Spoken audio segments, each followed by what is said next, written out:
Spark audio book का नाम है धर्मराज। पार्ट 1।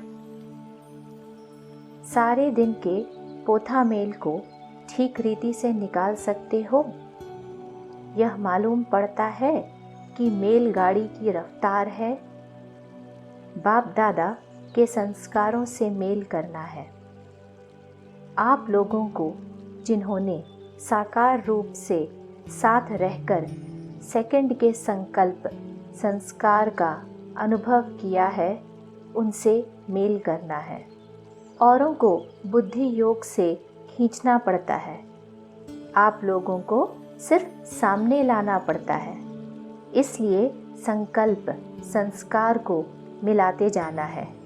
समय नष्ट नहीं करना है। फौरन निर्णय करना है कि क्या करना है, क्या नहीं करना है। इसमें समय की भी बचत है और बुद्धि की शक्ति भी जो नष्ट होती है उसकी भी बचत है। अपने पुरुषार्थ से संतुष्ट हो, संपूर्ण करेंगे। सर्टिफिकेट एक तो जो रिस्पॉन्सिबल है उन्होंने दिया ताकि रफ्तार है। बाप दादा के संस्कारों से मेल करना है। आप लोगों को जिन्होंने साकार रूप से साथ रहकर सेकंड के संकल्प संस्कार का अनुभव किया है, उनसे मेल करना है। औरों को बुद्धि योग से खींचना पड़ता है। आप लोगों को सिर्फ सामने लाना पड़ता है। इसलिए संकल्प संस्कार को मिलाते जाना है। समय नष्ट नहीं करना है। फौरन निर्णय करना है कि क्या करना है, क्या नहीं करना है। इसमें समय की भी बचत है और बुद्धि की शक्ति भी जो नष्ट होती है उसकी भी बचत है। अपने पुरुषार्थ से संतुष्ट हो, संपूर्ण करेंगे।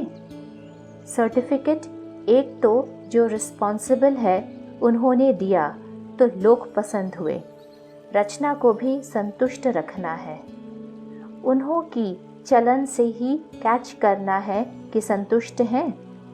जब कोई मधुबन में आते हैं तो निमित्त बनी हुई बहनों द्वारा अपना सर्टिफिकेट ले जावें।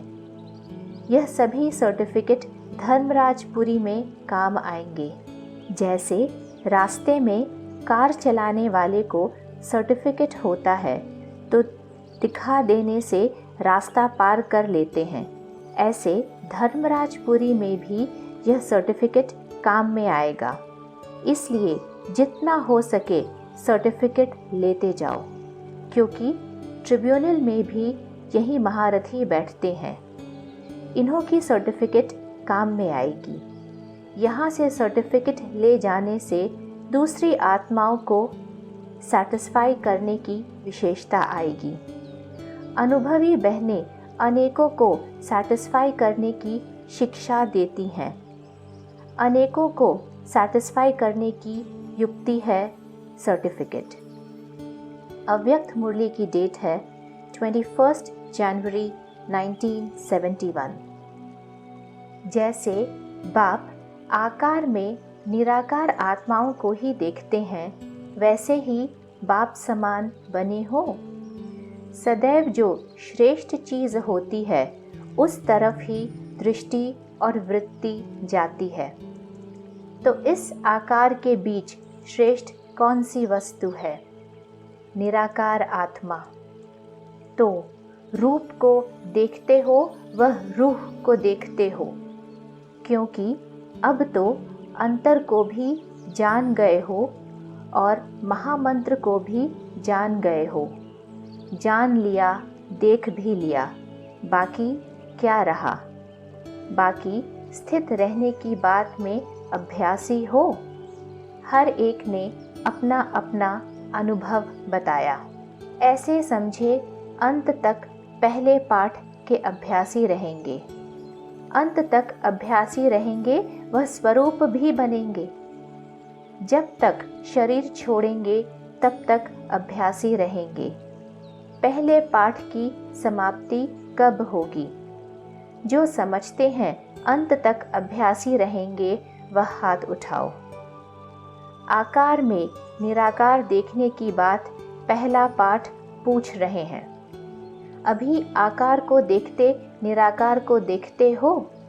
बातचीत किससे करते हो? निराकार से। आकार में निराकार देखने आए, इसमें अंत तक भी अगर अभ्यासी रहेंगे तो देही अभिमानी का अथवा अपने असली स्वरूप का जो आनंद व सुख है वह संगम युग पर अनुभव नहीं करेंगे। संगम युग का वर्षा कब प्राप्त होता है? संगम युग का वर्षा कौन सा है? अतीन्द्रिय सुख। यह अंत में मिलेगा क्या, जब जाने वाले होंगे? आत्मिक स्वरूप हो चलना व देही हो चलना यह अभ्यास नहीं है। अभी साकार को व आकार को देखते आकर्षण देह तरफ जाती है व आत्मा तरफ जाती है। आत्मा को देखते हो ना, आकार में निराकार को देखना यह प्रैक्टिकल और नेचुरल स्वरूप हो ही जाना चाहिए। अब तक शरीर को देखेंगे क्या? सर्विस तो आत्मा की करते हो ना। जिस समय भोजन स्वीकार करते हो तो क्या आत्मा को खिलाते हैं वह शारीरिक भान में करते हैं? सीढ़ी उतरते और चढ़ते हो, सीढ़ी का खेल अच्छा लगता है? उतरना और चढ़ना किसको अच्छा लगता है? छोटे छोटे बच्चे कहाँ भी सीढ़ी देखेंगे तो उतरेंगे चढ़ेंगे ज़रूर। तो क्या अंत तक बचपन ही रहेगा क्या? वानप्रस्थी नहीं बनेंगे? जैसे शरीर की भी जब वानप्रस्थ अवस्था होती है तो धीरे धीरे बचपन के संस्कार मिटते जाते हैं ना। तो यह उतरना चढ़ना बचपन का खेल कब तक होगा? साक्षात्कार मूर्त तब बनेंगे जब आकार में होते निराकार अवस्था में होंगे। अगर ऐसे समझेंगे कि अंत तक अभ्यासी रहना है तो इस पहले पाठ को परिपक्व करने में ढीलापन आ जाएगा। फिर निरंतर सहज याद व स्वरूप की स्थिति की सफलता को देखेंगे नहीं। शरीर छोड़ेंगे तब सफल होंगे, लेकिन नहीं, यह आत्मिक स्वरूप का अनुभव अंत के पहले ही करना है। जैसे अनेक जन्म अपनी देह के स्वरूप की स्मृति नेचुरल रही है, वैसे ही अपने असली स्वरूप की स्मृति का अनुभव भी थोड़ा समय भी नहीं करेंगे क्या? यह होना चाहिए। यह पहला पाठ कंप्लीट हो ही जाएगा। इस आत्म अभिमानी की स्थिति में ही सर्व आत्माओं को साक्षात्कार कराने के निमित्त बनेंगे। तो यह अटेंशन रखना पड़े। आत्मा समझना यह तो अपने स्वरूप की स्थिति में स्थित होना है ना। जैसे ब्रह्मा कुमार व ब्रह्मा कुमारी कहने से ब्रह्मा बाप व ब्रह्मा कुमारपन का स्वरूप भूलता है क्या? चलते फिरते मैं ब्रह्मा कुमार हूँ यह भूलता है क्या? जब यह नहीं भूलता, शिववंशी होने के नाते अपना आत्मिक स्वरूप क्यों भूलते हो? बाप दादा कहते हो ना। जब शिव बाबा शब्द कहते हो तो निराकार स्वरूप सामने आता है। ऐसे ही अपना शिववंशी का स्वरूप क्यों भूलना चाहिए? ब्रह्मा कुमार बन गए हो और शिववंशी स्वरूप अंत में बनेंगे। बाप दादा इकट्ठा बोलते हो वह अलग बोलते हो। जब बाप दादा शब्द इकट्ठा बोलते हो तो अपना दोनों ही आत्मिक स्वरूप और ब्रह्मा कुमार स्वरूप दोनों ही याद नहीं रहता। यह अभ्यास पहले से ही कंप्लीट करना पड़े। अंत के लिए तो और बहुत बातें रह जाएंगी। सुनाया था ना, अंत के समय नई नई परीक्षाएं आएंगी, जिन परीक्षाओं को पास कर संपूर्णता की डिग्री लेंगे। अगर यह पहला पाठ ही स्मृति में नहीं होगा तो संपूर्णता की डिग्री भी नहीं ले सकेंगे। डिग्री न मिलेगी तो क्या होगा? धर्मराज की डिग्री निकलेगी। तो यह अभ्यास बहुत पक्का करो। जैसे पहला विकार एकदम संकल्प रूप में भी निकालने का निश्चय किया तो उसमें विजयी मेजॉरिटी बने है ना। अपनी प्रतिज्ञा के ऊपर मदार है। जिस बात की फोर्स से प्रतिज्ञा करते हो तो वह प्रतिज्ञा प्रैक्टिकल रूप ले लेती है। अगर समझते हो यह अंत का कोर्स है तो फिर रिजल्ट क्या होती है? प्रैक्टिकल नहीं होती है, प्रैक्टिस ही रह जाती है। यह बातें तो पहले क्रॉस करनी है। अगर अंत तक क्रॉस करेंगे तो कंप्लीट अतीन्द्रिय सुख का वर्षा कब प्राप्त करेंगे? अव्यक्त मुरली की डेट है 28 जुलाई 1971। वर्तमान समय जबकि पढ़ाई का कोर्स समाप्त हो और रिवाइज कोर्स चल रहा है तो इससे समझना चाहिए परीक्षा का समय कितना समीप है।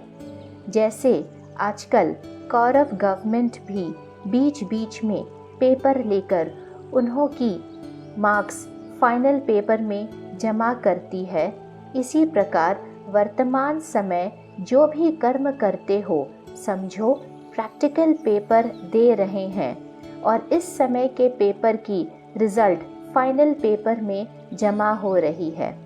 अभी थोड़े समय में यह भी अनुभव करेंगे।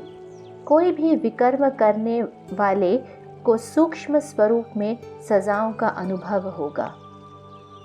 जैसे प्रीत बुद्धि चलते फिरते बाप के चरित्र और बाप के कर्तव्य की स्मृति में रहने से बाप के मिलने का प्रैक्टिकल अनुभव करते हैं, वैसे विपरीत बुद्धि वाले विमुख सजाओं का अनुभव करेंगे।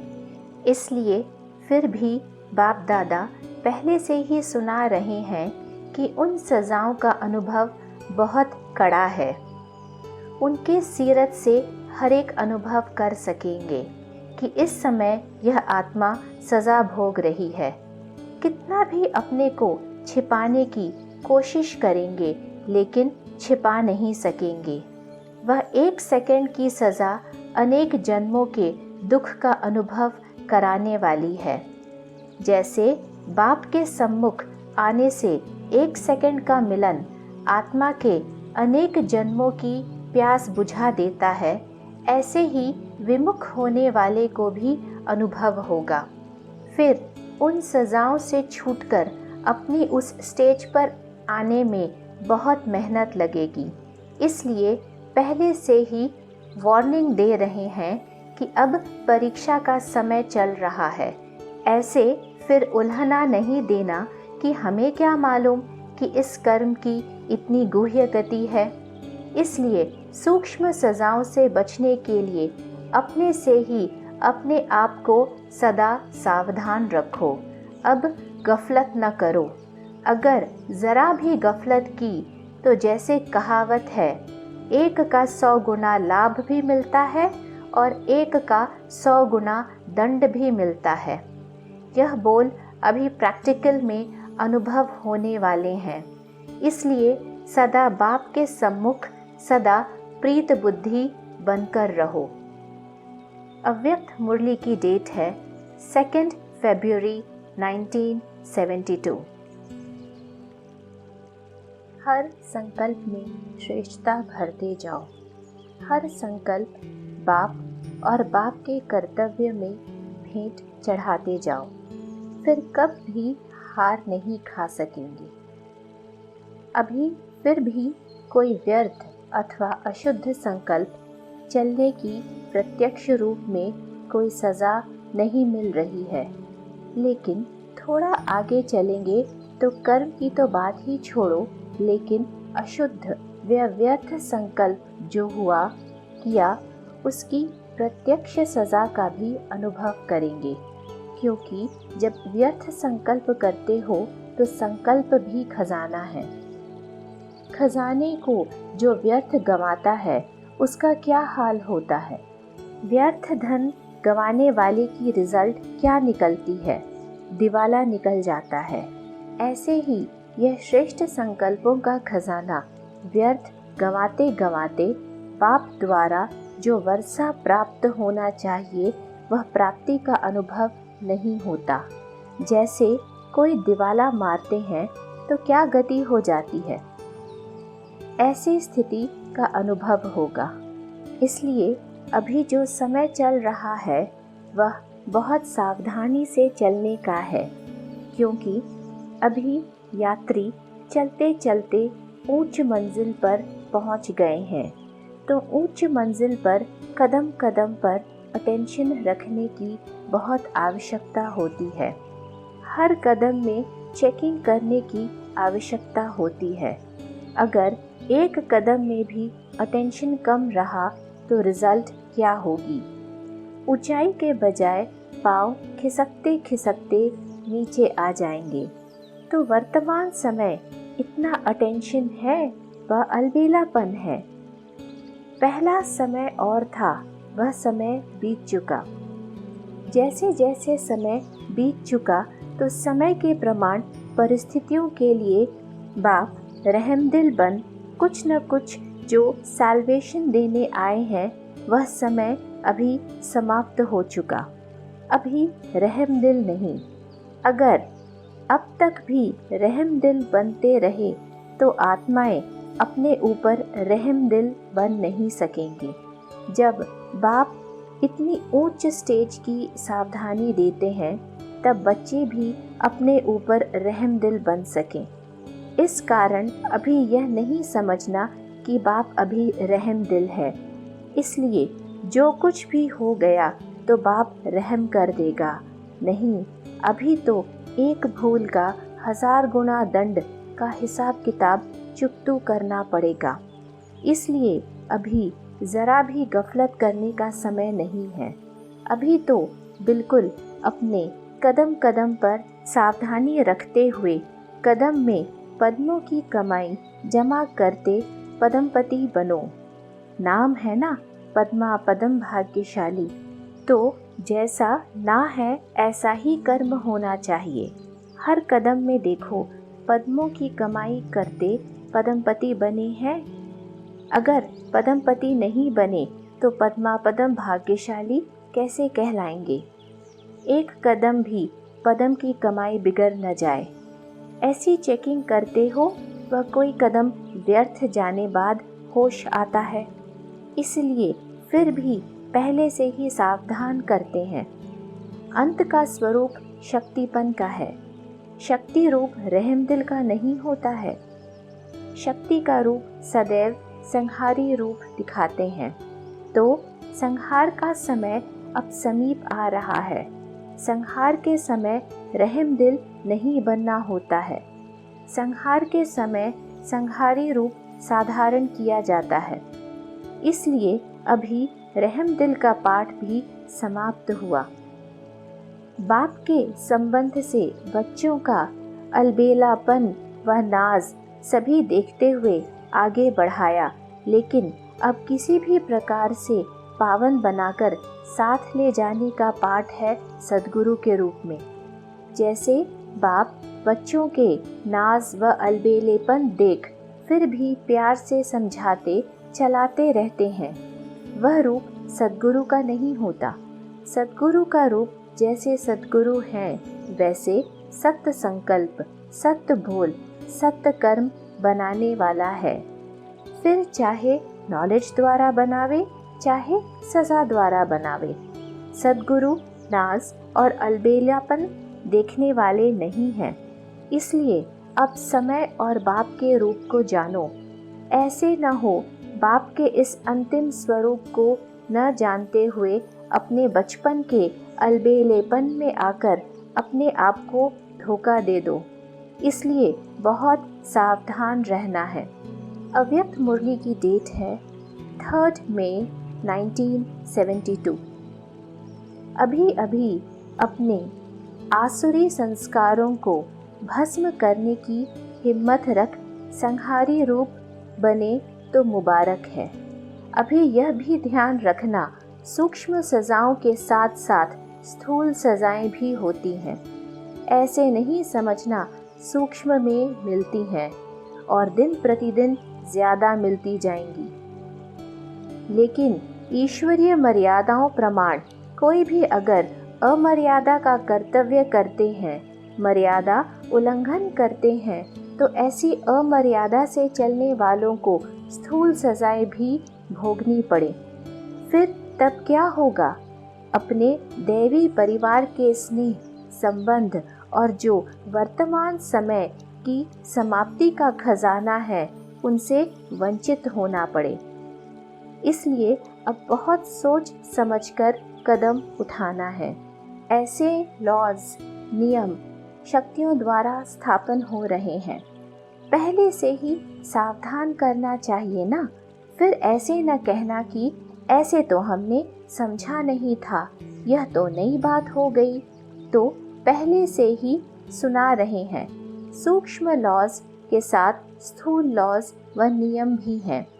जैसे जैसे गलती उसी प्रमाण ऐसी गलती करने वालों को सजा। इसलिए लॉ मेकर हो तो लॉ को ब्रेक नहीं करना। अगर लॉ मेकर भी लॉ को ब्रेक करेंगे तो फिर लॉफुल राज्य कैसे चला सकेंगे? इसलिए अब अपने को लॉ मेकर समझकर हर कदम लॉफुल उठाओ, अर्थात श्रीमत प्रमाण उठाओ। मनमत मिक्स नहीं करना। माया श्रीमत को बदलकर मनमत को मिक्स कर उसको ही श्रीमत समझाने की बुद्धि देती है।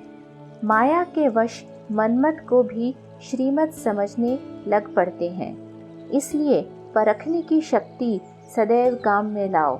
कहाँ परखने में भी अंतर होने से अपने आप को नुकसान कर देते।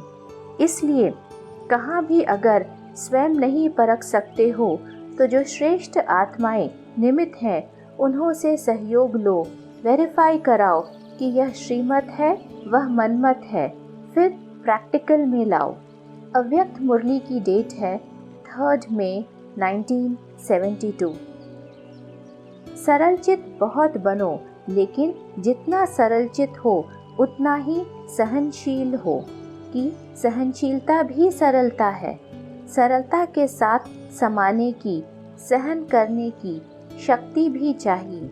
अगर समाने और सहन करने की शक्ति नहीं तो सरलता बहुत भोला रूप धारण कर लेती और कहाँ कहाँ भोलापन बहुत भारी नुकसान कर देता है। तो ऐसा सरलचित भी नहीं बनना है। बाप को भी भोलानाथ कहते हैं ना, लेकिन ऐसा भोला नहीं है जो सामना न कर सके। भोलानाथ के साथ साथ ऑलमाइटी अथॉरिटी भी तो है ना। सिर्फ भोलानाथ नहीं है, यहाँ शक्ति स्वरूप भूल सिर्फ भोले बन जाते हैं तो माया का गोला लग जाता है। वर्तमान समय भोलेपन के कारण माया का गोला ज्यादा लग रहा है। ऐसा शक्ति स्वरूप बनना है जो माया सामना करने के पहले ही नमस्कार कर ले, सामना कर न पावे। बहुत सावधान, खबरदार, होशियार रहना है। कई ऐसे भी समझते हैं कि कर्म कर दिया, पश्चाताप कर लिया, माफ़ी मांग ली, छुट्टी हो गई, लेकिन नहीं। कितनी भी कोई माफ़ी ले लेवे, लेकिन जो कोई पाप कर्म व व्यर्थ कर्म भी हुआ तो उसका निशान मिटता नहीं, निशान पड़ ही जाता है। रजिस्टर साफ स्वच्छ नहीं होता। इसलिए ऐसे भी नहीं कहना कि हो गया, माफ़ी ले ली। इस रीति रस्म को भी नहीं अपनाना। अपना कर्तव्य है संकल्प में, वृत्ति में, स्मृति में भी कोई पाप का संकल्प न आए। इसको ही कहा जाता है ब्राह्मण अर्थात पवित्र। अगर कोई भी अपवित्रता वृत्ति, स्मृति व संकल्प में है तो ब्राह्मणपन की स्थिति में स्थित हो नहीं सकते, सिर्फ कहलाने मात्र हो। इसलिए कदम कदम पर सावधान रहो। खुशी के साथ साथ शक्तियों को भी साथ रखना है। विशेषताओं के साथ अगर कमजोरी भी होती है तो एक कमजोरी अनेक विशेषताओं को समाप्त कर देती है। तो अपनी विशेषताओं को प्रत्यक्ष करने के लिए कमजोरी को समाप्त कर दो। सर्विस के बीच में अगर डिससर्विस हो जाती है तो डिससर्विस प्रत्यक्ष हो जाती है। कितना भी सर्विस करो, लेकिन एक छोटी सी गलती डिससर्विस का कारण बन जाती है, सर्विस को समाप्त कर देती है। इसलिए बहुत अटेंशन रखो अपने ऊपर और सर्विस के ऊपर। अव्यक्त मुरली की डेट है 10 मई 1972। यदि पुरुष प्रकृति के आधार पर चलने वाला हो तो उसको क्या पास विथ ऑनर्स कहा जाएगा? समय का धक्का लगने से जो चल पड़े उसको क्या कहा जाएगा? क्या यही सोचा है कि धक्के से चलने वाले बनेंगे? वर्तमान संगठन तो बहुत कमज़ोर है, मेजॉरिटी कमज़ोर है। अच्छा, फिर भी बीती सो बीती, लेकिन अभी से आप अपने आप को परिवर्तन कर लो। अभी फिर भी समय है, लेकिन बहुत थोड़ा है। अभी तो बाप दादा और सहयोगी श्रेष्ठ आत्माएं आप पुरुषार्थी आत्माओं को एक का 1000 गुना सहयोग देकर, सहारा देकर, स्नेह देकर और संबंध के रूप में बल देकर आगे बढ़ा सकते हैं। लेकिन थोड़े समय के बाद यह बातें अर्थात लिफ्ट का मिलना बंद हो जाएगा। इसलिए अभी जो कुछ भी लेना चाहो वह ले सकते हो। फिर बाद में बाप के रूप का स्नेह बदलकर सुप्रीम जस्टिस का रूप हो जाएगा। जस्टिस के आगे चाहे कितना भी स्नेही संबंधी हो, लेकिन लॉ इज लॉ। अभी लव का समय है, फिर लॉ का समय होगा। फिर उस समय लिफ्ट नहीं मिल सकेगी। अभी है प्राप्ति का समय, और फिर थोड़े समय के बाद प्राप्ति का समय बदलकर पश्चाताप का समय आएगा। तो क्या उस समय जागेंगे? बाप दादा फिर भी सभी बच्चों को कहेंगे कि थोड़े समय में बहुत समय की प्रारब्ध बना लो। समय के इंतज़ार में अलबेले न बनो। सदैव यह स्मृति में रखो कि हमारा हर कर्म 84 जन्मों का रिकॉर्ड भरने का आधार है। अव्यक्त मुरली की डेट है 30 मई 1973।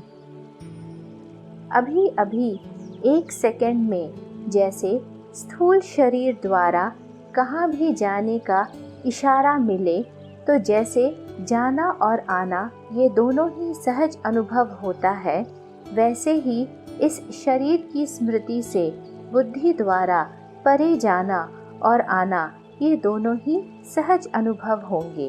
अर्थात क्या एक सेकंड में ऐसा कर सकते हो? जब चाहे शरीर का आधार लें और जब चाहे शरीर का आधार छोड़कर अपने अशरीरी स्वरूप में स्थित हो जाएं। क्या ऐसे अनुभव चलते फिरते करते रहते हो? जैसे शरीर धारण किया वैसे ही फिर शरीर से न्यारा हो जाना, इन दोनों का क्या एक ही अनुभव करते हो? यही अनुभव अंतिम पेपर में फर्स्ट नंबर लाने का आधार है। जो लास्ट पेपर देने के लिए अभी से तैयार हो गए हो या हो रहे हो, जैसे विनाश करने वाले एक इशारा मिलते ही अपना कार्य संपन्न कर देंगे, अर्थात विनाशकारी आत्माएं इतनी एवर रेडी हैं कि एक सेकंड के इशारे से अपना कार्य अभी भी प्रारंभ कर सकती हैं। तो क्या विश्व का नव निर्माण करने वाली अर्थात स्थापना के निमित्त बनी हुई आत्माएं ऐसे एवर रेडी हैं? अपनी स्थापना का कार्य ऐसे कर लिया है कि जिससे विनाशकारियों को इशारा मिले। अव्यक्त मुरली की डेट है 15 जुलाई 1973। अब संपूर्ण स्थिति की स्टेज व संपूर्ण परिणाम फाइनल रिजल्ट का समय नज़दीक आ रहा है। रिजल्ट आउट बाप दादा मुख द्वारा नहीं करेंगे या कोई कागज़ व बोर्ड पर नंबर नहीं लिखेंगे, लेकिन रिजल्ट आउट कैसे होगी? आप स्वयं ही स्वयं को अपनी योग्यताओं प्रमाण अपने अपने निश्चित नंबर के योग्य समझेंगे और सिद्ध करेंगे। ऑटोमेटिकली उनके मुख से स्वयं के प्रति फाइनल रिजल्ट के नंबर न सोचते हुए भी उनके मुख से सुनाई देंगे और चलन से दिखाई देंगे। अब तक तो रॉयल पुरुषार्थियों की रॉयल भाषा चलती है, लेकिन थोड़े समय में रॉयल भाषा रियल हो जाएगी। जैसे कि कल्प पहले का गायन है रॉयल पुरुषार्थियों का, कितना भी स्वयं को बनाने का पुरुषार्थ करें, लेकिन सत्यता रूपी दर्पण के आगे रॉयल भी रियल दिखाई देगा। तो आगे चलकर ऐसे सत्य बोल, सत्य वृत्ति, सत्य दृष्टि, सत्य वायुमंडल, सत्य वातावरण और सत्य संगठन प्रसिद्ध दिखाई देगा, अर्थात ब्राह्मण परिवार एक शीश महल बन जाएगा। ऐसी फाइनल रिजल्ट ऑटोमेटिकली आउट होगी। अभी तो बड़े बड़े दाग भी छुपाने से छुप जाते हैं, क्योंकि अभी शीश महल नहीं बना है जो कि चारों ओर के दाग स्पष्ट दिखाई दे जावें। जब किनारा कर लेते तो दाग छिप जाता, अर्थात पाप दर्पण के आगे स्वयं को लाने से किनारा कर छिप जाते हैं। छिपता नहीं है, लेकिन किनारा कर और छिपा हुआ समझ स्वयं को खुश कर लेते हैं। बाप भी बच्चों का कल्याणकारी बन अनजान बन जाते हैं, जैसे कि जानते ही नहीं। अगर बाप कहते कि मैं जानता हूँ कि यह दाग इतने समय से व इस रूप से है, तो सुनाने वाले का स्वरूप क्या होगा? सुनाना चाहते भी मुख बंद हो जाएगा, क्योंकि सुनाने की विधि रखी हुई है। बाप जबकि जानते भी हैं तो भी सुनते क्यों हैं? क्योंकि स्वयं द्वारा किए गए कर्म व संकल्प स्वयं वर्णन करेंगे तो ही महसूसता की सीढ़ी पर पांव रख सकेंगे। महसूस करना या अफसोस करना या माफ़ी लेना बात एक हो जाती है। इसलिए सुनाने की अर्थात स्वयं को हल्का बनाने की या परिवर्तन करने की विधि बनाई गई है। इस विधि से पापों की वृद्धि कम हो जाती है। इसलिए अगर शीश महल बनने के बाद स्वयं को स्पष्ट देख करके स्पष्ट किया तो रिजल्ट क्या होगी, यह जानते हो? बाप दादा भी ड्रामा प्रमाण उन आत्माओं को स्पष्ट चैलेंज देंगे, तो फिर क्या कर सकेंगे?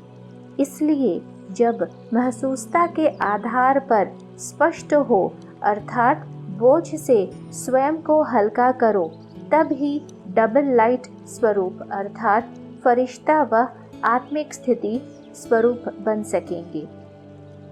अव्यक्त मुरली की डेट है 27 मई 1974। ऐसे नहीं सोचना कि अभी कुछ तो समय पड़ा है, इतने में विनाश तो होना नहीं है। यह नहीं सोचना विनाश होना है, अचानक पूछ कर नहीं आएगा कि हाँ तैयार हो। सब अचानक होना है। आप लोग भी ब्राह्मण कैसे बने? अचानक ही संदेश मिला, प्रदर्शनी देखी, संपर्क संबंध हुआ, बदल गए। क्या सोचा था कि इस तारीख को ब्राह्मण बनेंगे? अचानक हो गया ना, तो परिवर्तन भी अचानक होना है। आपको पहले माया और ही अलबेला बनाएगी। सोचेंगे हमने तो 2000 सोचा था, वह भी पूरा हो गया। अभी तो थोड़ा रेस्ट कर लो। पहले माया अपना जादू फैलाएगी, अलबेला बनाएगी। किसी भी बात में, चाहे सेवा में, चाहे योग में, चाहे धारणा में, चाहे संबंध संपर्क में, यह तो चलना ही है, यह तो होना ही है। ऐसे पहले माया अलबेला बनाने की कोशिश करेगी, फिर अचानक विनाश होगा। फिर नहीं कहना कि बाप दादा ने सुनाया ही नहीं। ऐसे भी होना है क्या? इसलिए पहले ही सुना देते हैं। अलबेले कभी भी किसी भी बात में नहीं बनना। चारों ही सब्जेक्ट्स में अलर्ट। अभी भी कुछ हो जाए तो अलर्ट। उस समय नहीं कहना बाप दादा अभी आओ, साथ निभाओ, अभी थोड़ी शक्ति दे दो। वर्तमान समय बाप के सहयोगियों का ऐसा एवर रेडी ग्रुप चाहिए। हर एक ग्रुप को कोई न कोई निशानी व विशेषता होती है ना। तो ऐसे एवर रेडी ग्रुप की निशानी क्या है, क्या जानते हो? लौकिक मिलिट्री की तो निशानी देखी होगी। हर एक ग्रुप का मेडल अपना अपना होता है। तो इस रूहानी मिलिट्री का या एवर रेडी ग्रुप का मेडल कौन सा है? क्या यह स्थूल बैज है? यह तो सर्विस का सहज साधन है और सदा साथ का साधन है। लेकिन फर्स्ट ग्रुप का मेडल व निशानी है विजय माला। एक तो विजय माला में पिरोने वालों का है एवर रेडी ग्रुप। इसी निश्चय और नशे में सदा विजय की माला पड़ी हुई होती है। सदा विजयी, यही माला पहली निशानी है। ऐसे एवर रेडी बच्चे इसी स्मृति से सदा श्रृंगारे हुए होंगे। दूसरी निशानी सदा साक्षी और सदा साथीपन के कवचधारी होंगे। सर्व शक्तियाँ ऐसे एवर रेडी के हर समय ऑर्डर मानने वाली सिपाही व साथी रहेगी। ऑर्डर किया और हर शक्ति जी हुजूर करेगी। उनका मस्तिष्क सदा मस्तक मणि अर्थात आत्मा की झलक से चमकता हुआ दिखाई देगा। उनके नैन रूहानी लाइट और माइट के आधार से सर्व आत्माओं को मुक्ति और जीवन मुक्ति का मार्ग दिखाने के निमित्त बने हुए होंगे। उनका हर्षित मुख अनेक जन्मों के अनेक दुखों को विस्मृत करा एक सेकंड में अन्य को भी हर्षित बना देगा। क्या ऐसा एवर रेडी ग्रुप है? वह विजय की माला गले में है? अथवा और युक्तियाँ औरों से लेते रहते हो या शस्त्रों को किनारे कर समय पर शस्त्रों की भीख मांगना है? ऐसे भिखारी महादानी वरदानी कैसे बन सकेंगे? भिखारी भिखारी को क्या दे सकता है? अपने को देखो, क्या एवर रेडी ग्रुप के योग्य बने हैं? ऐसे नहीं कि ऑर्डर करे एक और प्रैक्टिकल हो दूसरा। ऐसे कमज़ोर तो नहीं होना।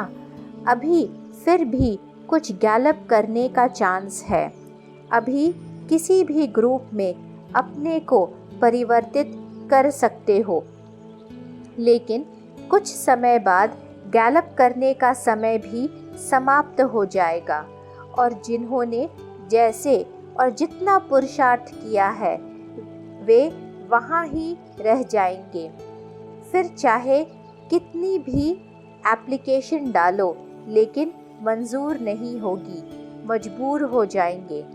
इसलिए बाप दादा फिर भी कुछ समय पहले वार्निंग दे रहे हैं, जिससे कि पीछे आने वालों का भी बाप के प्रति कोई उल्हना नहीं रहेगा। इसलिए सेकंड व हर संकल्प के महत्व को जान अपने को महान बनाओ। परखने की शक्ति का स्वयं के प्रति और सेवा के प्रति प्रयोग करो, तब ही स्वयं की कमजोरियों को मिटा सकेंगे और सर्व के प्रति उन्हों को इच्छा पूर्वक संपन्न कर महादानी और महावरदानी बन सकेंगे। अव्यक्त मुरली की डेट है 30 मई 1974। आजकल रॉयल पुरुषार्थी का रॉयल स्लोगन कौन सा है? रॉयल पुरुषार्थी किसको कहा जाता है? रॉयल शब्द उसको थमाने के लिए कहा जाता है कि जिसको हर बात में रॉयल्टी व सहज साधन चाहिए। साधनों के आधार से और प्राप्ति के आधार से पुरुषार्थ करने वाला रॉयल पुरुषार्थी कहा जाता है। रॉयल्टी का दूसरा अर्थ भी होता है। जो अब रॉयल पुरुषार्थी है उनको धर्मराजपुरी में रॉयल्टी भी देनी पड़ती है। रॉयल पुरुषार्थी की निशानी क्या होती है कि जिससे जान सको कि मैं रॉयल पुरुषार्थी तो नहीं हूँ? दूसरे को नहीं जानना है लेकिन अपने को जानना है। जैसे स्थूल रॉयल्टी वाले अपने अनेक रूप बनाते हैं, वैसे रॉयल पुरुषार्थी बहुरूपी और चतुर होते हैं। वे जैसा समय वैसा रूप धारण करेंगे, लेकिन रॉयल्टी में रियलिटी नहीं होती। मिक्स होगा लेकिन एकरस स्थिति में अपने को फिक्स नहीं कर सकेंगे। ऐसे रॉयल पुरुषार्थी खेल कौन सा करते हैं? अप एंड डाउन, अभी अभी बहुत ऊंची स्टेज, अभी अभी सबसे नीची स्टेज। चढ़ती कला में भी हीरो पाठधारी और गिरती कला में जीरो में हीरो। अव्यक्त मुरली की डेट है 23 मई 1974। यह निश्चय व स्मृति रखो और समर्थी रखो कि अनेक बार बाप के बने हैं वह मायाजीत बने हैं। अब बनना क्या मुश्किल है?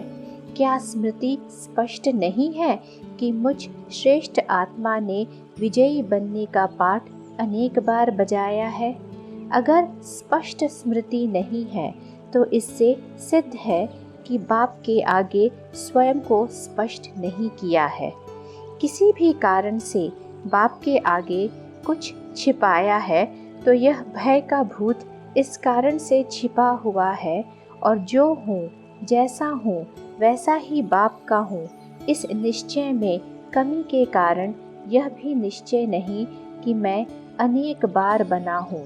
तो पहले यह चेक करो कि स्वयं को बाप के आगे स्पष्ट किया है, अथवा अपने को और बाप को खुश करते हो कि बाप तो जानी जाननहार ही है, वह तो सब कुछ जानते ही हैं। क्या बाप यह नहीं जानता कि मैं जानता हूँ? विश्व के शिक्षक के भी शिक्षक बनते हो। बाप को विस्मृति हुई है क्या जो बाप को स्मृति दिलाते हो? इसलिए यह एक ईश्वरीय नियम व मर्यादा है कि कोई भी एक मर्यादा का पालन नहीं करते तो यह मर्यादा पुरुषोत्तम नहीं बन सकते।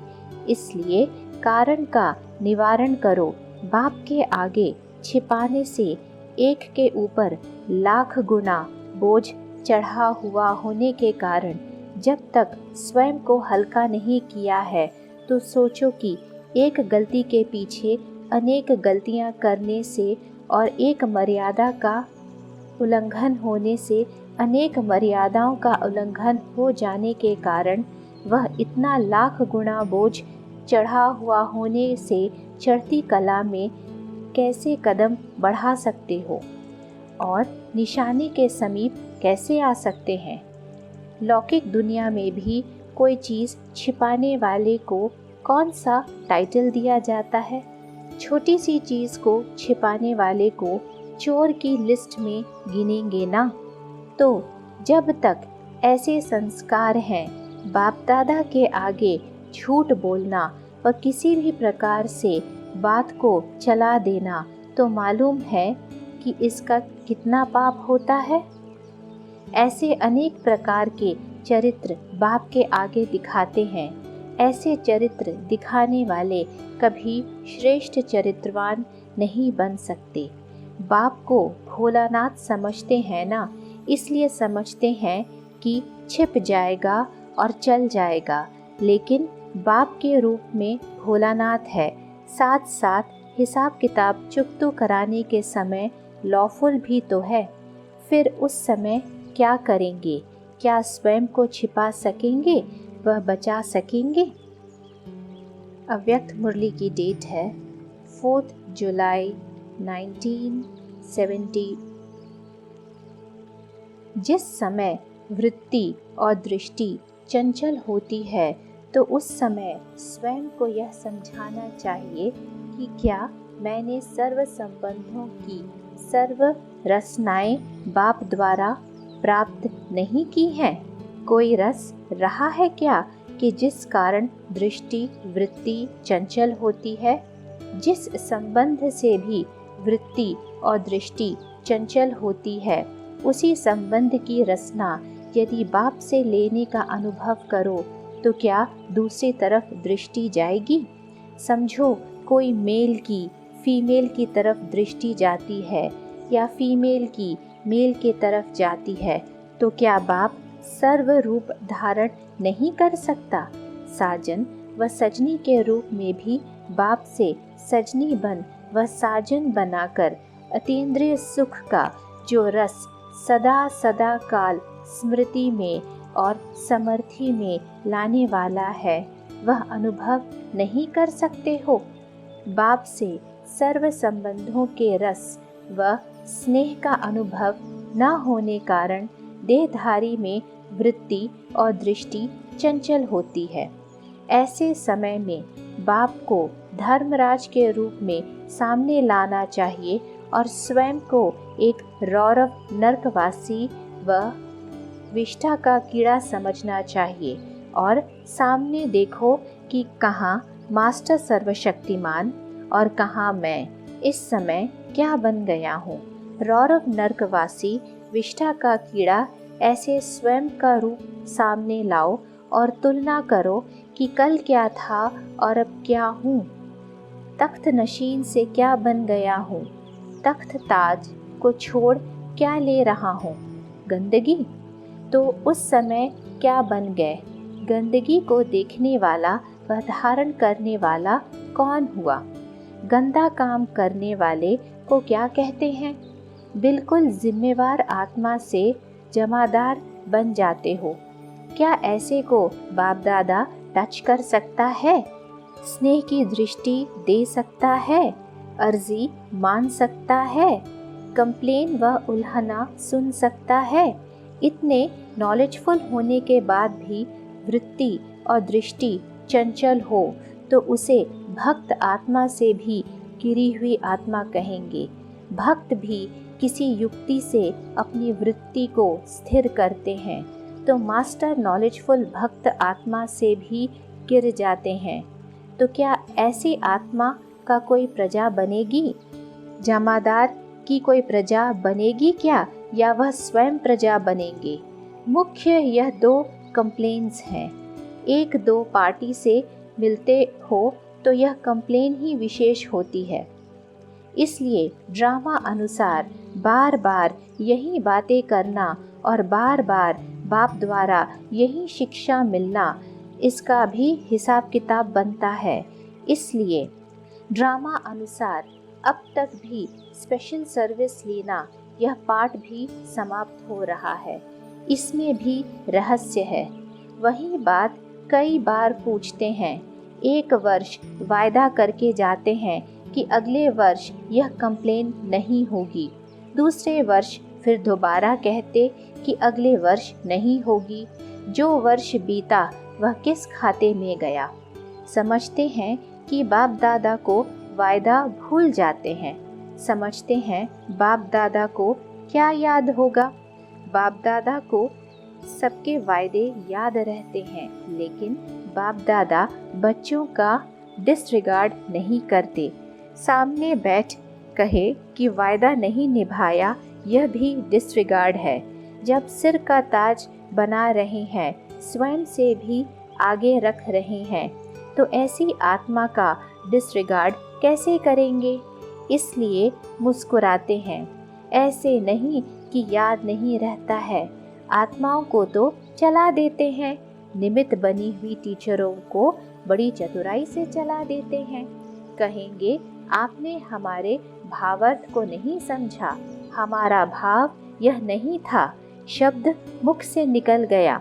लेकिन बाप दादा भाव के भी भाव को जानता है, उससे छिपा नहीं सकेंगे। टीचर फिर भी समझेंगे मेरे से गलती हो गई, हो सकता है, लेकिन बाप से तो नहीं हो सकती है ना। इसलिए अब छोटी छोटी बातों के लिए समय नहीं, यह भी व्यर्थ में ऐड हो जाता है। बाप से जितनी मेहनत लेते हो उतना रिटर्न करना होगा। व्यक्त रूप में मेहनत ली, अव्यक्त रूप में भी कितने वर्ष हो गए, 6वां वर्ष चल रहा है।